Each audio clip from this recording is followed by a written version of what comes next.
ഇവിടെ π/2 ആ total line mark ചെയ്യണം. അപ്പോൾ ഏതാ 3π/2 -π/2 -3π/2. ഇനി ഇവിടെ എങ്ങനെ ഗ്രാഫ് വരിക എന്ന് വെച്ചാൽ ഇത് ജസ്റ്റ് പഠിച്ചു വെച്ചാൽ മതി.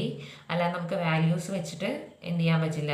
ആ സ്പോട്ടിൽ വാല്യൂസ് മാത്രം പറഞ്ഞിട്ടുണ്ടെങ്കിൽ ആ സ്പോട്ടിൽ നമുക്ക് അത് വരയ്ക്കാൻ പറ്റില്ല. അപ്പം ഇതിൻ്റെ ഷേപ്പ് ഇങ്ങനെയാണെന്ന് ഓർത്ത് വെക്കണം. ഈ ലൈനിൽ മുട്ടില്ല കേട്ടോ.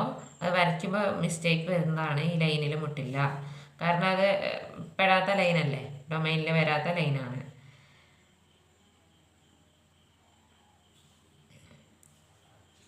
ഇങ്ങനെയാണ് ഗ്രാഫ് വരിക.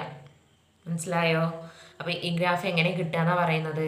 y = tan x എന്നുള്ള ഗ്രാഫിൽ y = x എന്നുള്ള ലൈന്, y = x എന്നുള്ള ലൈൻ ഇതാണ് അല്ലേ.